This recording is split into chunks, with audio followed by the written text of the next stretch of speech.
नमस्कार, मैं सरला रावत सा और आप देख रहे हैं पब्लिक एक्सप्रेस न्यूज। स्वागत है आप सभी का। बीजेपी ने शुक्रवार को ही आगामी चुनाव के लिए, दिल्ली के चुनाव के लिए अपना संकल्प पत्र जारी किया। संकल्प पत्र जारी करते ही आम आदमी पार्टी के राष्ट्रीय संयोजक अरविंद केजरीवाल ने बीजेपी के इस संकल्प पत्र पर निशाना भी साध दिया। उन्होंने कहा कि बीजेपी ने जो ये अपना संकल्प पत्र निकाला है उसमें आम आदमी पार्टी के तरह के ही वादे हैं। फ्री रेवड़ियों की देने की बात कही गई है और जो ये संकल्प पत्र है कहीं ना कहीं ये आम आदमी पार्टी के संकल्प पत्र से इन्फ्लुएंस्ड है। केजरीवाल ने तंज करते हुए कहा कि हमारा सबसे पहला प्रश्न ये है कि क्या इन रेवड़ियों को बांटने के लिए उन्होंने प्रधानमंत्री से अप्रूवल लिया है? क्या इस पर प्रधानमंत्री की सहमति है? क्योंकि प्रधानमंत्री तो पूरे देश में घूम घूम कर कई बार ये कह चुके हैं, बल्कि 100 बार कह चुके हैं कि फ्री की रेवड़ी सही नहीं है। केजरीवाल जो फ्री की रेवड़ी बांटता है ये देश के लिए सही नहीं है।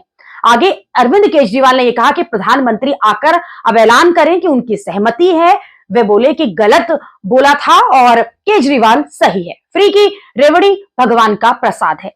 मैं उनसे कहना चाहता हूं कि ये उनका स्वीकार उन्हें करना चाहिए कि प्रधानमंत्री मोदी ने हमारे बारे में जो कुछ कहा है वो गलत था। केजरीवाल ने घोषणा पत्र में दिल्ली की कानून व्यवस्था को शामिल न किए जाने पर भी आलोचना की है और कहा है कि इनका संकल्प पत्र यानी कि बीजेपी का संकल्प पत्र झूठ का पुलिंदा है। बीजेपी ने केवल उन्हीं पुरानी योजनाओं को वादा किया है जिन्हें पूरा करने में वो विफल रहे हैं। केजरीवाल ने यह भी दावा किया है कि भाजपा के घोषणा पत्र में कहा गया है कि मोहल्ला क्लिनिक को बंद कर दिया जाएगा। हम पूरी दिल्ली में जाकर लोगों से पूछेंगे कि क्या वो मोहल्ला क्लिनिक को चाहते हैं या फिर नहीं।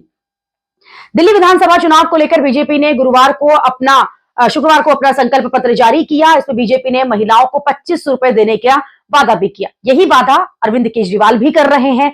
इसलिए वो ये कह रहे हैं कि जिस तरह के वादे हमने किए, जिस तरह की फ्री रेवड़ियां हम बांट रहे हैं, वही काम तो बीजेपी भी कर रही है। तो ऐसे में प्रधानमंत्री नरेंद्र मोदी को अब ये नहीं कह सकेंगे कि फ्री की रेवड़ियां सही नहीं है और उन्हें सामने आकर ये कहना चाहिए कि अरविंद केजरीवाल के लिए जो कुछ भी कहा गया था वो गलत है।